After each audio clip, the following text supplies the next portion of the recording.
뭐 하는 거예요? 초보자가 잡어!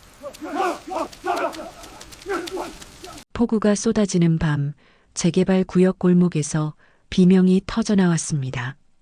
정장 차림의 중년 여성이 땅바닥에 쓰러져 있었고, 그녀를 둘러싼 남자들의 발걸음 소리가 점점 가까워졌습니다.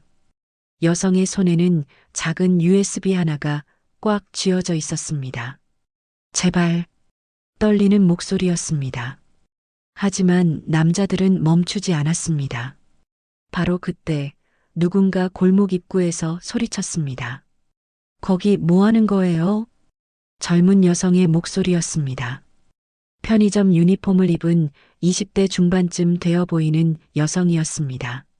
남자들이 잠시 멈칫했고 그 틈을 타 쓰러진 여성이 일어나 달아났습니다.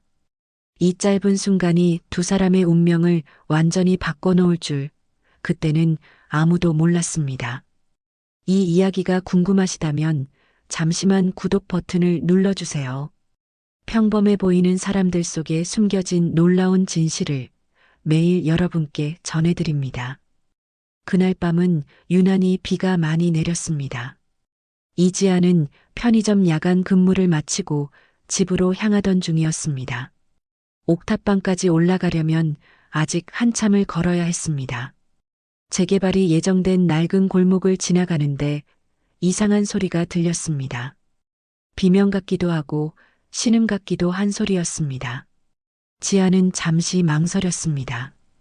이런 곳에서 이런 시간에 괜히 나섰다가 위험해질 수도 있었습니다. 하지만 결국 발걸음을 옮겼습니다.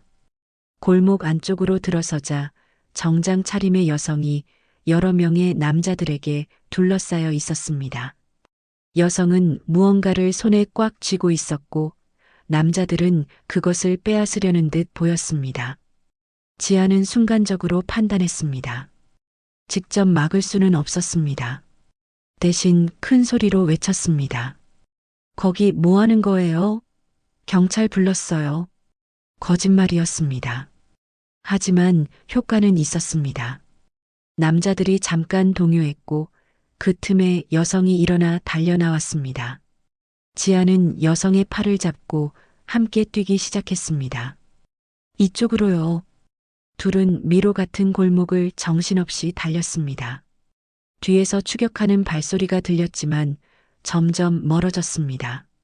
지아는 이 동네 구석구석을 알고 있었습니다. 3년째 이곳에서 살고 있었으니까요. 결국 남자들을 따돌리고 둘은 지안의 옥탑방 앞에 도착했습니다. 여성은 숨을 헐떡이며 무릎을 짚었습니다. 온몸이 비에 젖어 있었고 정장은 진흙투성이가 되어 있었습니다. 괜찮으세요? 지안이 물었습니다. 여성은 고개를 들어 지안을 바라봤습니다. 50대쯤 되어 보였습니다. 하지만 눈빛만큼은 무척 날카로웠습니다. 고맙습니다. 여성이 말했습니다. 목소리는 떨렸지만 또렷했습니다. 일단 안으로 들어오세요. 옷부터 말리셔야죠. 지아는 문을 열었습니다. 좁은 옥탑방이었습니다. 작은 싱크대와 낡은 소파, 접이식 책상이 전부였습니다. 여성은 잠시 망설이다가 안으로 들어왔습니다. 지아는 자신의 옷을 꺼내 건넸습니다. 이거라도 입으세요. 화장실은 저쪽이에요. 여성은 옷을 받아들고 화장실로 들어갔습니다. 지안도 젖은 유니폼을 벗어 빨래 건조대에 걸었습니다. 그리고 낡은 전기포트에 물을 끓이기 시작했습니다. 여성이 화장실에서 나왔습니다. 지안의 옷을 입은 모습이 어색해 보였습니다. 하지만 적어도 젖은 옷보다는 나았습니다. 차 드세요. 지안이 따뜻한 보리차를 내밀었습니다. 여성은 컵을 받아들었습니다. 그리고 한참을 말없이 차를 마셨습니다. 방 안에는 침묵이 흘렀습니다. 밖에서는 여전히 빗소리가 들렸습니다. 한참이 지나서야 여성이 입을 열었습니다. 한서윤이라고 합니다. 짧은 자기소개였습니다. 지안은 고개를 끄덕였습니다. 이지안이요. 서윤은 손에 쥐고 있던 USB를 내려다봤습니다. 작은 플라스틱 조각이었지만 그녀에게는 목숨보다 중요한 것이었습니다. 지아는 그 시선을 눈치챘지만 묻지 않았습니다. 저기, 혹시 경찰에 신고하셔야 하는 거 아니에요? 지안이 조심스럽게 물었습니다. 서윤은 고개를 저었습니다. 아니요. 그럴 수 없어요. 왜요? 분명히 위험한 상황이었잖아요. 복잡한 사정이 있어요. 서윤의 대답은 거기까지였습니다. 지아는 더 묻지 않았습니다. 누구에게나 말하고 싶지 않은 사정은 있는 법이었습니다. 자신도 그랬으니까요. 그럼 오늘 밤은 여기서 쉬세요. 내일 날 밝으면 안전하게 나가실 수 있을 거예요. 서윤은 잠시 망설이다가 고개를 끄덕였습니다. 다른 선택지도 없었습니다. 지아는 소파에 이불을 깔아주었습니다. 전 방바닥에서 잘게요. 아니에요, 제가. 괜찮아요. 익숙해요. 지아는 담담하게 말했습니다. 정말로 익숙한 것 같았습니다. 서윤은 더 이상 사양하지 않았습니다. 불을 끄고 누웠지만 둘 다 쉽게 잠들지 못했습니다. 밖에서는 빗소리가 계속되고 있었습니다. 다음 날 아침 비는 그쳤습니다. 지안이 먼저 일어나 간단한 아침을 준비했습니다. 편의점에서 가져온 삼각김밥과 컵라면이 전부였습니다. 이거라도 드세요. 서윤은 감사하다고 말하며 김밥을 받았습니다. 그리고 한 입 베어 물었습니다. 언제 마지막으로 이런 음식을 먹어봤는지 기억도 나지 않았습니다. 둘은 말없이 아침을 먹었습니다. 서윤은 지안을 관찰했습니다. 20대 중반쯤 되어 보이는 젊은 여성이었습니다. 옥탑방에서 혼자 살며 편의점 야간 알바를 하는 것으로 보아 형편이 넉넉하지 않은 게 분명했습니다. 그런데 이상했습니다. 지안의 눈빛에는 생활고에 찌든 사람이 가진 탁함이 없었습니다. 오히려 맑고 또렷했습니다. 마치 무언가를 선택해서 이렇게 사는 사람 같았습니다. 지안 씨는 혼자 사시나 봐요? 서윤이 물었습니다. 지안은 고개를 끄덕였습니다. 네, 가족은 없어요. 어릴 때부터요. 담담한 대답이었습니다. 서윤은 가슴 한쪽이 먹먹해지는 걸 느꼈습니다. 자신도 가족을 잃은 지 오래였습니다. 28년 전 그 사고 이후로 저도 가족이 없어요. 서윤이 작게 말했습니다. 지안이 고개를 들어 서윤을 바라봤습니다. 두 사람의 시선이 공중에서 마주쳤습니다. 말로는 표현할 수 없는 무언가가 흘렀습니다. 김밥을 다 먹고 난 후 서윤이 일어섰습니다. 이제 가봐야겠어요. 정말 고마웠어요. 조심히 가세요. 지안이 말했습니다. 서윤은 문 앞에서 잠시 멈춰 섰습니다. 그리고 주머니에서 명함 한 장을 꺼냈습니다. 혹시 무슨 일 있으면 연락하세요. 제가 도울 수 있는 게 있다면. 명함을 받아든 지아는 그제야 서윤의 직함을 알게 되었습니다. 미래메디칼 대표이사. 지아는 눈을 크게 떴습니다. 대표님이셨어요? 그냥 서윤 씨라고 불러주세요. 서윤이 작게 웃었습니다. 그리고 문을 열고 나갔습니다. 지아는 한참을 명함을 들여다봤습니다. 미래메디칼. 들어본 이름이었습니다. 제약회사였습니다. 그리고 그 회사의 대표가 어젯밤 자신의 옥탑방에서 잠을 잤던 것입니다. 지아는 명함을 서랍에 넣었습니다. 다시는 만날 일이 없을 거라고 생각했습니다. 하지만 그건 착각이었습니다. 일주일이 흘렀습니다. 지아는 평소와 다름없이 편의점 야간 근무를 하고 있었습니다. 새벽 2시 손님이 거의 없는 시간이었습니다. 그때 편의점 문이 열렸습니다. 서윤이었습니다. 지아는 깜짝 놀랐습니다. 서윤 씨? 안녕하세요. 서윤은 창백한 얼굴로 들어왔습니다. 손에는 노트북 가방을 들고 있었습니다. 지아는 뭔가 잘못되었다는 걸 직감했습니다. 무슨 일 있으세요? 혹시 잠깐 시간 있으세요? 서윤의 목소리가 떨렸습니다. 지아는 주위를 둘러봤습니다. 손님은 없었습니다. 지아는 고개를 끄덕이고 서윤을 직원 휴게실로 안내했습니다. 좁은 휴게실에 앉은 서윤은 한참을 말을 잇지 못했습니다. 지아는 커피를 타서 건넸습니다. 서윤은 커피를 받아들고 한 모금 마셨습니다. 저 도움이 필요해요. 무슨 일인데요? 서윤은 노트북을 꺼냈습니다. 그리고 USB를 꽂았습니다. 그날 밤 목숨을 걸고 지켰던 바로 그 USB였습니다. 이 안에 중요한 자료가 있어요. 하지만 암호가 걸려 있어서 열 수가 없어요. 화면에는 복잡한 암호 입력창이 떠 있었습니다. 지아는 화면을 들여다봤습니다. 그리고 잠시 생각에 잠겼습니다. 제가 해볼게요.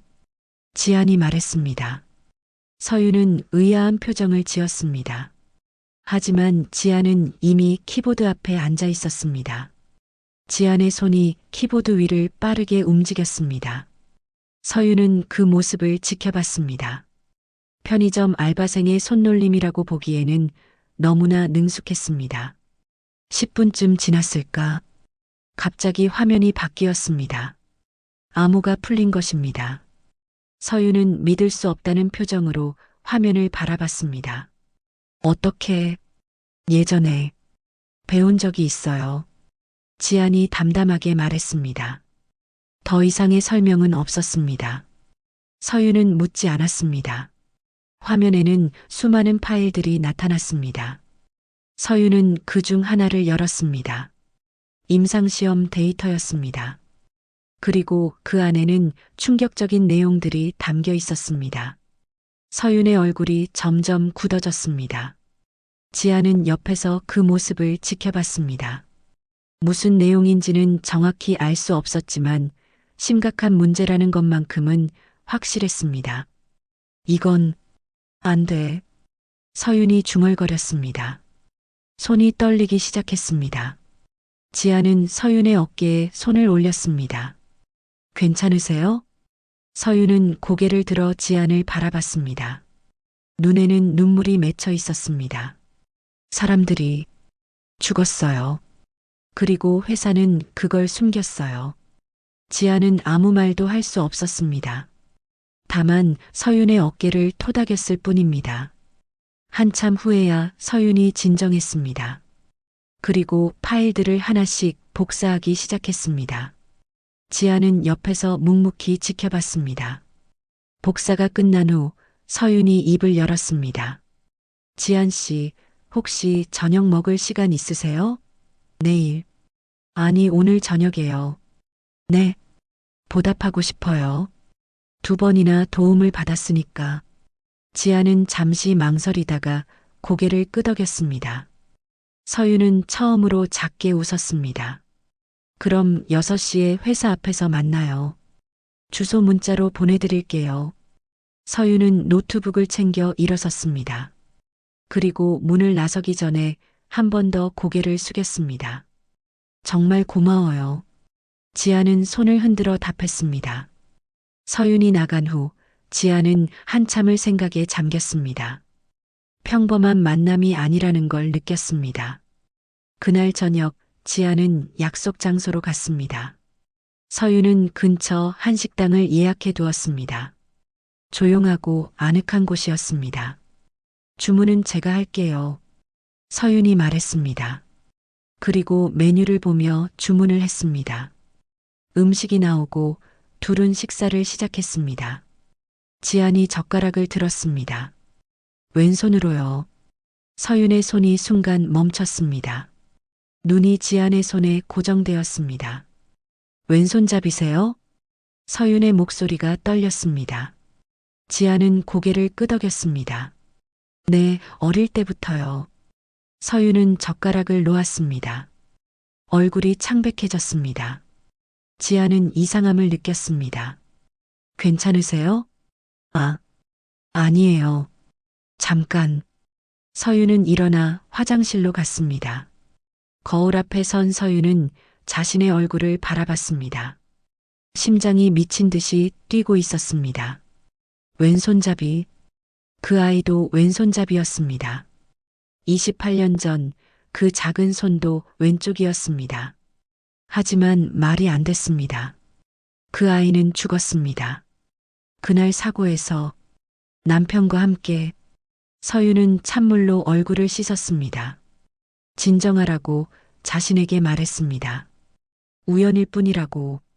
하지만 돌아온 자리에서도 서윤은 지안의 손을 계속 바라보게 되었습니다. 며칠 후 서윤은 회사 사무실에 홀로 남아 있었습니다. 밤 11시가 넘은 시간이었습니다. 책상 위에는 USB에서 복사한 파일들이 펼쳐져 있었습니다. 임상시험 보고서, 부작용 기록, 사망 사례. 숫자들이 눈앞에서 춤을 췄습니다. 서윤은 한 장 한 장 넘기며 진실을 확인했습니다. 신약 개발 과정에서 총 13명이 사망했습니다. 하지만 공식 보고서에는 단 한 건도 기록되지 않았습니다. 모두 다른 사인으로 처리되었습니다. 심장마비, 뇌출혈, 자살. 서윤의 손이 떨렸습니다. 이 회사의 대표는 자신이었습니다. 하지만 이런 일이 벌어지고 있다는 걸 전혀 몰랐습니다. 아니, 모르게 만들어졌습니다. 파일을 더 열어봤습니다. 그리고 한 기록에서 손이 멈췄습니다. 28년 전 날짜, 교통사고 피해자 명단, 산모와 영아. 서윤의 심장이 멎는 것 같았습니다. 그날이었습니다. 남편과 딸을 잃은 바로 그날. 하지만 이상했습니다. 기록에는 산모와 영아가 임상시험 대상이었다고 적혀 있었습니다. 사고 전에 이미 실험에 참여하고 있었다는 뜻이었습니다. 서윤은 기억을 더듬었습니다. 그날 남편이 임신한 자신을 데리고 병원에 갔습니다. 정기 검진이었습니다. 그리고 돌아오는 길에 사고가 났습니다. 병원, 검진, 그리고 그 병원은 미래메디칼과 제휴관계였습니다. 서윤은 자리에서 벌떡 일어났습니다. 더 파고들어야 했습니다. 진실을 알아야 했습니다. 다음 날 서윤은 지안에게 연락했습니다. 다시 도움이 필요했습니다. 혹시 오늘 만날 수 있어요? 무슨 일이세요? 직접 보여드릴게요. 둘은 서윤의 집에서 만났습니다. 고급 아파트였지만 온기가 없었습니다. 마치 호텔 같았습니다. 서윤은 지안에게 파일들을 보여줬습니다. 물론 자신의 개인적인 부분은 빼고요. 지안은 화면을 들여다봤습니다. 이건 범죄잖아요. 그래요. 그래서 세상에 알려야 해요. 어떻게요? 청문회가 있어요. 다음 달에 국회에서 제약산업 관련 청문회가 열려요. 거기서 이 자료를 공개할 거예요. 지안은 서윤을 바라봤습니다. 결연한 표정이었습니다. 하지만 동시에 두려움도 보였습니다. 위험하지 않을까요? 위험하죠. 하지만 해야 해요. 서윤이 말했습니다. 지안은 고개를 끄덕였습니다. 제가 도울 수 있는 게 있나요? 일단 이 자료들을 정리하는 걸 도와주세요. 그리고 서윤은 잠시 망설였습니다. 혹시 제 곁에 있어줄 수 있어요? 혼자서는 무서워요. 지안은 놀랐습니다. 강인해 보이기만 했던 서윤이 약한 모습을 보인 건 처음이었습니다. 그럼요. 제가 옆에 있을게요. 서윤은 처음으로 환하게 웃었습니다. 그리고 지안의 손을 잡았습니다. 그때였습니다. 서윤의 손가락이 지안의 오른손을 스쳤습니다. 뭔가 딱딱한 게 느껴졌습니다. 흉터 같았습니다. 이거, 서윤이 물었습니다. 지안은 손을 빼려 했지만 서윤은 놓지 않았습니다. 어릴 때 다쳤어요. 화상이에요. 지안이 말했습니다. 서윤은 천천히 지안의 손바닥을 펼쳤습니다. 오른손 손등에 작은 흉터가 있었습니다. 초승달 모양이었습니다. 서윤의 얼굴에서 피가 쏙 빠졌습니다. 숨이 막혔습니다. 그 흉터를 알고 있었습니다. 딸이 태어났을 때 인큐베이터 안에서 실수로 입은 화상이었습니다. 의료진이 사과했고 서윤은 괜찮다고 했습니다. 작은 흉터일 뿐이라고. 하지만 그 모양을 기억하고 있었습니다. 초승달, 오른손 손등, 어디서 다친 거예요? 서윤의 목소리가 떨렸습니다. 지아는 이상함을 느꼈습니다. 잘 모르겠어요. 기억이 안 나요. 고아원 선생님이 그러시던데 발견됐을 때 이미 있었대요. 발견? 네. 저 병원 앞에서 발견됐거든요. 생후 6개월쯤. 서윤은 그 자리에 얼어붙었습니다. 생후 6개월. 병원 앞. 초승달 흉터. 모든 게 맞아떨어졌습니다. 아니, 맞아떨어지는 것 같았습니다. 하지만 불가능했습니다. 경찰은 말했습니다. 남편과 딸이 모두 사망했다고. 시신을 확인했다고. 서윤 씨? 지안의 목소리가 들렸습니다. 서윤은 정신을 차렸습니다. 아, 미안해요. 잠깐 어지러워서요. 서윤은 손을 놓았습니다. 지안은 걱정스러운 얼굴로 서윤을 바라봤습니다. 괜찮으세요? 물 가져다 드릴까요? 괜찮아요. 서윤이 말했습니다. 하지만 괜찮지 않았습니다. 머릿속이 복잡했습니다. 확인해야 했습니다. 28년 전 그날의 진실을. 그날 밤 서윤은 잠을 이루지 못했습니다. 계속해서 지안의 얼굴이 떠올랐습니다. 왼손잡이 습관, 초승달 흉터, 생후 6개월. 새벽 4시 서윤은 침대에서 일어났습니다.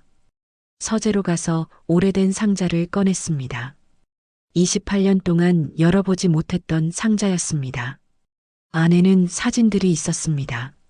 남편과 함께 찍은 사진, 임신했을 때 사진, 그리고 병원에서 찍은 마지막 사진, 인큐베이터 안에 작은 아기, 손바닥만 한 크기, 그 작은 손에 붕대가 감겨 있었습니다. 화상 때문에. 서윤은 사진을 들고 한참을 울었습니다. 그리고 결심했습니다. 진실을 밝혀내기로. 다음 날 서윤은 28년 전 사고 당시 담당 경찰을 찾아갔습니다. 이미 은퇴한 형사였습니다. 70이 넘은 노인이었습니다. 그때 일을 기억하세요? 서윤이 물었습니다. 노인은 고개를 끄덕였습니다. 기억하죠. 잊을 수가 없어요. 산모와 영아가 실종된 사건이었으니까. 실종이요? 사망이 아니라요? 시신을 찾지 못했어요. 차는 강으로 떨어졌는데 운전자만 발견됐죠. 산모와 아기는 끝내 찾지 못했어요. 서윤은 충격을 받았습니다. 경찰은 분명히 사망했다고 했습니다. 시신을 확인했다고. 그럼 누가 저한테 사망했다고 한 거죠? 그건 잘 모르겠어요. 당시 압력이 있었어요. 위에서 빨리 사건을 종결하라고 했죠. 압력이요? 네. 병원 측에서요. 그 병원이 미래메디칼이랑 관련이 있다고 하더군요. 서윤은 모든 게 이해되기 시작했습니다. 회사가 뭔가를 숨기려 했던 것입니다. 28년 전에도 지금도. 집으로 돌아온 서윤은 지안에게 전화했습니다. 만나야 할 것 같아요. 할 이야기가 있어요. 둘은 한강공원에서 만났습니다. 조용한 벤치에 나란히 앉았습니다. 지안 씨, 이상한 질문일 수도 있는데요. 서윤이 조심스럽게 말을 꺼냈습니다. 어릴 때 기억나는 거 있어요? 발견되기 전 일이요. 지안은 고개를 저었습니다. 아무것도 기억 안 나요. 제 기억은 고아원부터예요. 5살 때부터요. 5살이요? 네. 그 전 기억은 완전히 없어요. 선생님들이 그러시던데 어린 아이들은 종종 그렇다고 하더라고요. 서윤은 고개를 끄덕였습니다.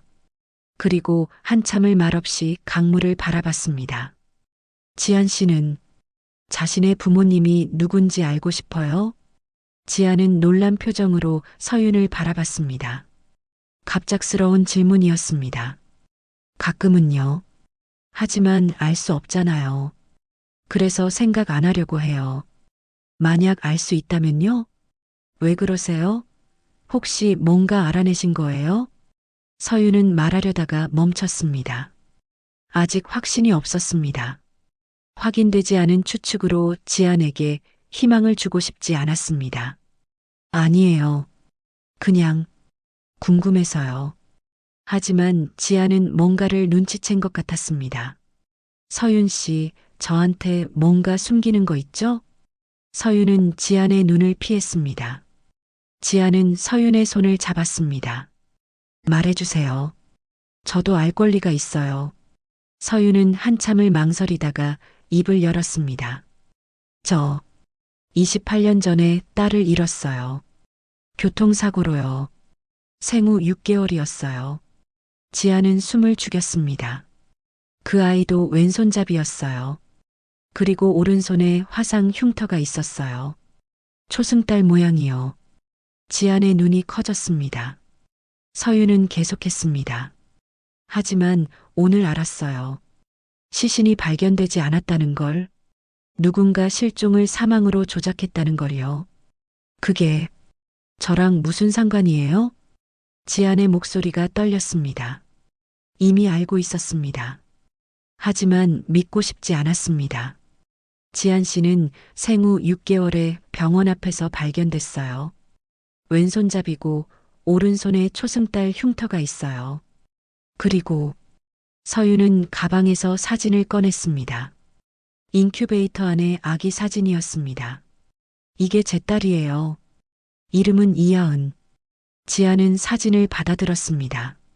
손이 떨렸습니다. 사진 속 아기는 너무 작았습니다. 하지만 손에 감긴 붕대가 보였습니다. 확실하진 않아요. 확인이 필요해요. 하지만 지안 씨 혹시 서윤의 목소리가 끊겼습니다. 눈물이 흘렀습니다. 혹시 제 딸일지도 몰라요. 지아는 사진을 꼭 쥐었습니다.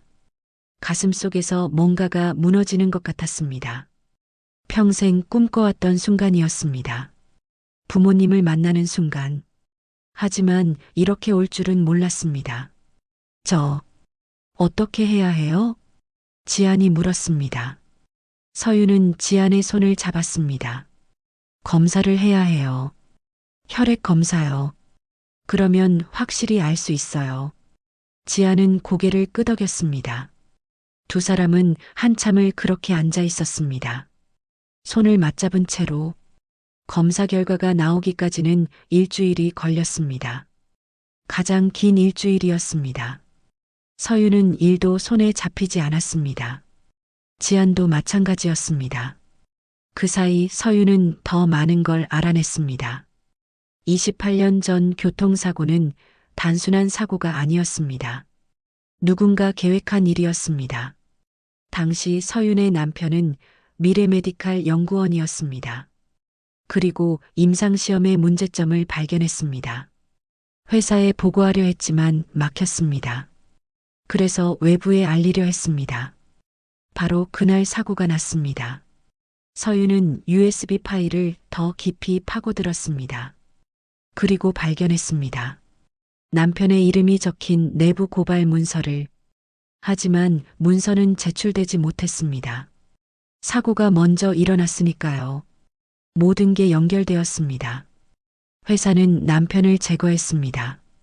그리고 증거를 없애기 위해 산모와 아기도 함께 처리하려 했습니다. 하지만 아기는 살아남았습니다. 누군가 구해낸 것입니다. 서윤은 당시 구조 기록을 찾았습니다. 병원 응급실 기록이었습니다. 사고 당일 신원 미상의 영아가 응급실에 실려왔다는 기록. 하지만 다음날 기록이 사라졌습니다. 누군가 아기를 빼돌렸습니다.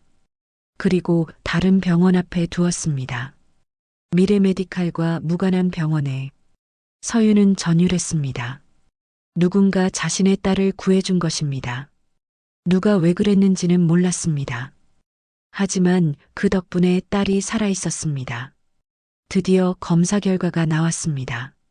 서윤과 지아는 병원에서 만났습니다. 의사가 서류를 건넸습니다. 모녀관계 확률 99.99%입니다. 순간 시간이 멈춘 것 같았습니다. 서윤은 서류를 바라봤습니다. 글자들이 보이지 않았습니다. 눈물 때문이었습니다. 지안도 울고 있었습니다. 말없이 울었습니다. 의사가 자리를 비켜주었습니다. 둘만 남았습니다. 서윤이 먼저 입을 열었습니다. 하은아. 처음 부르는 이름이었습니다.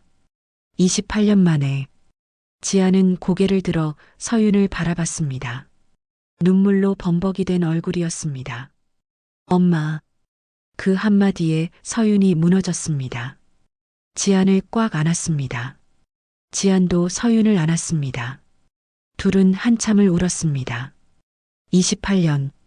그 긴 시간이 이 순간에 다 녹아내렸습니다. 한참 후에야 둘은 진정했습니다. 서윤은 지안의 얼굴을 쓰다듬었습니다. 많이 힘들었지? 지안은 고개를 끄덕였습니다. 혼자여서 외로웠어요. 이제 혼자 아니야. 엄마가 있어. 서윤의 말에 지안이 다시 울음을 터뜨렸습니다. 서윤은 그런 지안을 계속 안아주었습니다. 하지만 기쁨도 잠시, 서윤은 현실을 떠올렸습니다. 청문회가 일주일 남았습니다. 그리고 회사는 이미 움직이고 있었습니다. 하은아, 위험할 거야. 서윤이 말했습니다. 지아는 고개를 들었습니다. 제가 도울게요. 아니야. 내가 위험해질 수 있어. 엄마도 위험하잖아요. 그럼 같이 해요. 엄마 혼자 두지 않을 거예요. 지안의 눈빛이 단호했습니다. 서윤은 딸의 얼굴을 바라봤습니다. 자신과 닮았습니다. 얼굴만이 아니라 성격도. 알았어.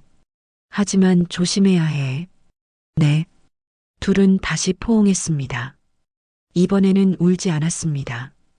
대신 서로를 꽉 안았습니다. 그날 저녁 서윤은 지안을 자신의 집으로 데려왔습니다. 여기서 같이 살자. 네. 이제 가족이잖아. 같이 살아야지. 지안은 넓은 거실을 둘러봤습니다. 자신의 옥탑방과는 비교할 수 없을 만큼 넓고 좋았습니다. 하지만 중요한 건 공간이 아니었습니다. 좋아요. 지안이 웃으며 대답했습니다. 서윤도 웃었습니다. 28년 만에 느끼는 행복이었습니다. 하지만 둘 다 알고 있었습니다. 진짜 싸움은 이제부터라는 걸. 다음 날 서윤은 회사 최인석 전무를 불렀습니다. 전무실에 들어서자 인석이 웃으며 맞았습니다. 대표님, 무슨 일로 오셨습니까?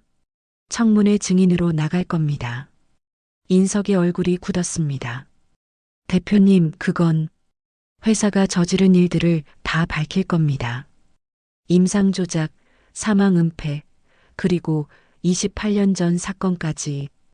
인석은 자리에서 일어났습니다. 대표님, 정신이 있으십니까? 그러시면 회사가 망합니다. 망해야죠. 이런 짓을 한 회사는 대표님도 책임에서 자유로울 수 없습니다. 알아요. 그래서 다 내려놓을 겁니다. 대표 자리도 재산도. 하지만 진실은 밝힐 겁니다. 인석의 눈빛이 차갑게 식었습니다. 후회하실 겁니다. 이미 28년을 후회하며 살았어요. 이젠 바로잡을 거예요. 서윤은 돌아서서 나갔습니다. 뒤에서 인석이 전화를 거는 소리가 들렸습니다. 막아야 합니다. 무슨 수를 써서라도. 서윤은 걸음을 멈추지 않았습니다. 이미 각오했습니다. 무슨 일이 벌어지든. 청문회를 사흘 앞둔 밤이었습니다. 지아는 편의점 마지막 근무를 마치고 집으로 가는 길이었습니다. 서윤의 집이 이제는 자신의 집이었습니다. 골목을 지나는데 뒤에서 차 소리가 들렸습니다. 지아는 뒤를 돌아봤습니다. 검은 세단이 빠르게 다가오고 있었습니다. 이상했습니다. 이 시간에 이 골목에 차가 다닐 이유가 없었습니다. 지아는 본능적으로 뛰기 시작했습니다. 차도 속도를 높였습니다. 분명한 의도였습니다. 살려주세요. 지안이 소리쳤습니다. 하지만 새벽 4시 아무도 없었습니다. 차는 점점 가까워졌습니다. 지아는 골목 사이로 뛰어들었습니다. 차가 멈춰섰습니다. 하지만 문이 열리고 남자들이 내렸습니다. 3명이었습니다. 지아는 계속 뛰었습니다. 하지만 막다른 골목이었습니다. 담벼락이 막고 있었습니다. 뒤를 돌아보니 남자들이 다가오고 있었습니다. 가만히 있어. 금방 끝날 거야. 남자가 말했습니다. 손에는 무언가가 들려 있었습니다. 지아는 담벼락에 등을 붙였습니다. 바로 그때였습니다. 골목 입구에서 차가 들어왔습니다. 서윤의 차였습니다. 서윤이 차에서 내려 소리쳤습니다. 하은아. 남자들이 돌아봤습니다. 서윤은 핸드폰을 들고 있었습니다. 지금 경찰 부르는 중이야. 움직이지 마. 남자들이 망설였습니다. 하지만 곧 결정을 내린 듯 서윤을 향해 걸어왔습니다. 대표님도 함께 가시죠. 서윤은 물러서지 않았습니다. 지안을 향해 소리쳤습니다. 하은아, 뛰어. 담 너머로. 지안은 주저없이 담벼락을 기어 올랐습니다. 어릴 때 고아원에서 익힌 기술이었습니다. 담을 넘어 반대편으로 넘어갔습니다. 남자들이 뒤쫓았지만 늦었습니다. 지아는 이미 사라진 후였습니다. 남자들은 서윤을 붙잡았습니다. 대표님, 조용히 따라오시죠. 내가 왜? 전무님 명령입니다. 서윤은 웃었습니다. 비웃음이었습니다. 인석이가 겁이 났구나. 바로 그때 사이렌 소리가 들렸습니다. 진짜로 경찰이 오고 있었습니다. 지안이 신고한 것입니다. 남자들은 서윤을 놓고 차로 달려갔습니다. 순식간에 사라졌습니다. 경찰이 도착했고 서윤과 지안은 진술을 했습니다. 하지만 범인을 찾기는 어려웠습니다. 차 번호판이 가짜였으니까요. 병원으로 간 지안은 다행히 큰 부상은 없었습니다. 서윤은 지안의 손을 꼭 잡았습니다. 미안해. 내가 너를 위험에 빠뜨렸어. 아니에요. 엄마 잘못이 아니에요. 청문회 포기할까? 내가 더 중요해. 지안은 고개를 저었습니다. 안 돼요. 지금 포기하면 아빠도 그동안 죽은 사람들도 다 헛되잖아요. 서윤은 딸을 바라봤습니다. 강한 아이였습니다. 누구를 닮았는지 알 것 같았습니다. 알았어. 하지만 이제부터는 내 옆에만 있어. 절대 혼자 다니지 마. 네. 그날부터 둘은 함께 움직였습니다. 청문회 준비를 계속했습니다. 서윤은 증언 내용을 정리했고 지아는 자료를 정리했습니다. 청문회 전날 박수진 레지던트에게서 연락이 왔습니다. 선배, 저 증인으로 나갈게요. 수진아? 선배 이야기 들었어요.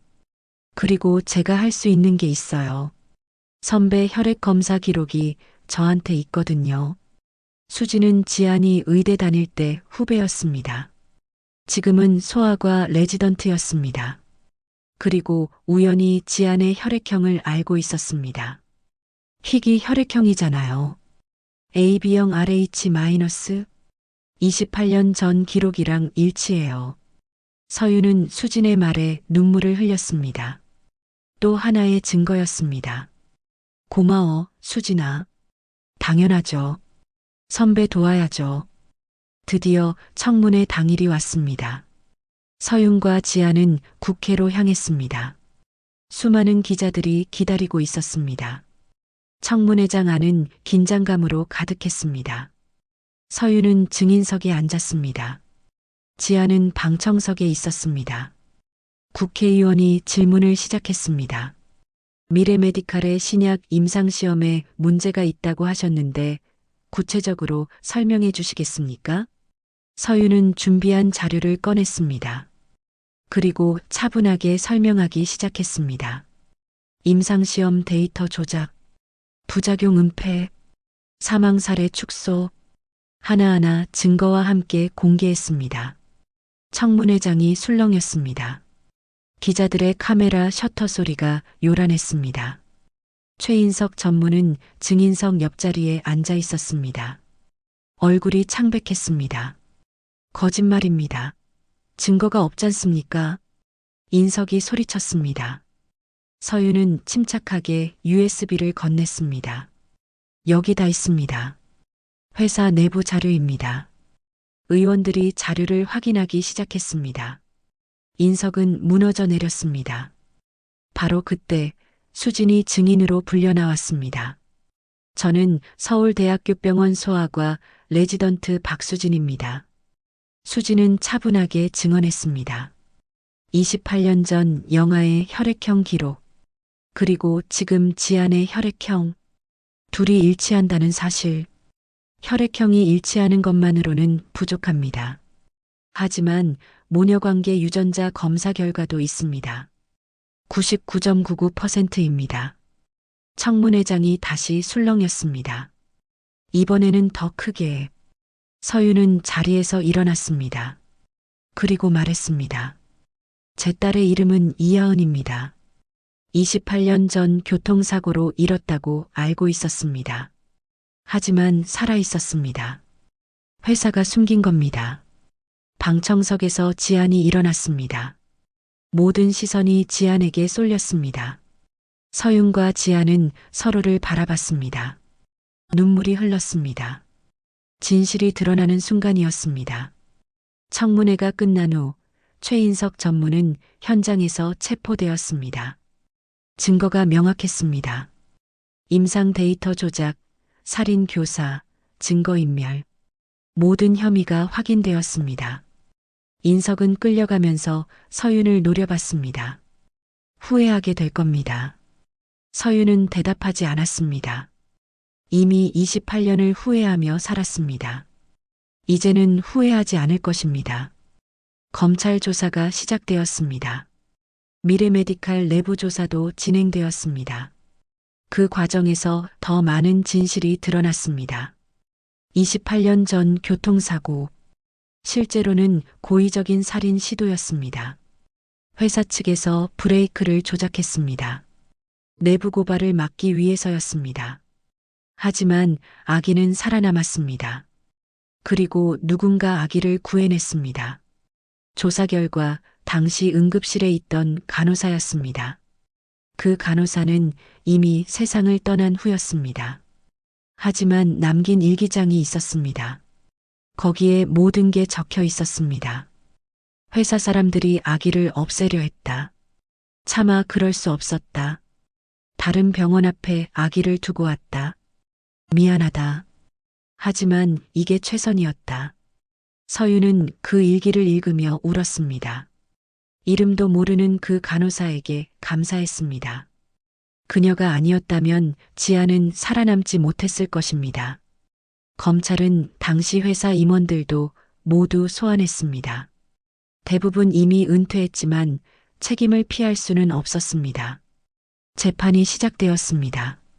언론은 매일 이 사건을 보도했습니다. 미래메디칼의 주가는 폭락했습니다. 회사는 사실상 파산 직전이었습니다. 서윤은 대표직에서 물러났습니다. 그리고 피해자 유가족들을 찾아다니며 사과했습니다.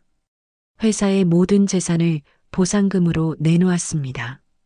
제가 몰랐다는 게 변명이 될 수는 없습니다. 대표로서 책임지겠습니다. 유가족들 중 일부는 서윤을 용서했습니다. 일부는 용서하지 않았습니다. 서윤은 그 모든 걸 받아들였습니다. 지아는 그런 서윤을 옆에서 지켜봤습니다. 때로는 위로했고 때로는 함께 울었습니다. 한 달이 지났습니다. 재판 결과가 나왔습니다. 최인석 전무는 징역 20년을 선고받았습니다. 다른 임원들도 각각 형을 받았습니다. 서윤은 방청석에서 그 모습을 지켜봤습니다. 지안이 옆에 있었습니다. 둘은 손을 맞잡고 있었습니다. 판결이 끝난 후 둘은 법원을 나왔습니다. 기자들이 몰려들었습니다. 대표님, 소감 한 말씀 해주시죠. 서윤은 카메라를 바라봤습니다. 그리고 말했습니다. 제 남편과 수많은 피해자들에게 진심으로 사과드립니다. 그리고 딸을 구해주신 고인께 감사드립니다. 목소리가 떨렸습니다. 하지만 분명했습니다. 이제 남은 인생은 속죄하며 살겠습니다. 기자들이 질문을 쏟아냈지만 서윤은 더 이상 대답하지 않았습니다. 지안과 함께 차에 올랐습니다. 차 안은 조용했습니다. 한참을 침묵이 흘렀습니다. 지안이 먼저 입을 열었습니다. 엄마, 이제 뭐 하실 거예요? 서윤은 잠시 생각했습니다. 그리고 대답했습니다. 너랑 같이 살고 싶어? 저도요. 그리고 공부를 다시 시작하면 어떨까? 공부요? 너 의대 중퇴했잖아. 다시 시작해보는 거야. 지아는 고개를 저었습니다. 아니에요. 이제 그건 아닌 것 같아요. 왜? 다른 걸 하고 싶어요. 사람들을 돕는 일. 하지만 의사가 아닌 다른 방법으로요. 서윤은 딸을 바라봤습니다. 그리고 웃었습니다. 좋아. 내가 원하는 걸 해. 엄마가 응원할게. 정말요? 그럼. 이제부터는 내 인생이야. 내가 선택해. 지안도 웃었습니다. 26년 만에 처음으로 느끼는 자유였습니다. 선택할 수 있다는 것. 그리고 옆에서 지켜봐주는 사람이 있다는 것. 차는 계속 달렸습니다. 어디로 가는지는 중요하지 않았습니다. 함께라는 게 중요했습니다. 서윤은 창밖을 바라봤습니다. 하늘이 맑았습니다. 28년 만에 처음으로 마음이 가벼워졌습니다. 잃어버린 시간은 돌아오지 않습니다. 하지만 남은 시간은 있습니다. 그 시간을 딸과 함께 보낼 수 있다는 것. 그것만으로 충분했습니다. 지안은 서윤의 손을 잡았습니다. 서윤도 지안의 손을 꽉 잡았습니다. 엄마. 응. 사랑해요. 서윤의 눈에 눈물이 맺혔습니다. 하지만 이번에는 슬픔의 눈물이 아니었습니다. 나도 사랑해. 하은아. 두 사람은 웃으며 서로를 안았습니다. 긴 여정이 끝났습니다. 그리고 새로운 시작이었습니다. 28년의 기다림. 그 끝에 찾은 것은 용서였습니다. 자신에 대한 용서, 세상에 대한 용서, 그리고 사랑이었습니다. 잃어버린 시간은 되돌릴 수 없습니다. 하지만 앞으로 나아갈 수는 있습니다. 함께라면. 차는 석양을 향해 달렸습니다. 두 사람의 그림자가 길게 늘어졌습니다. 이제는 혼자가 아니었습니다. 함께였습니다. 그리고 그것으로 충분했습니다.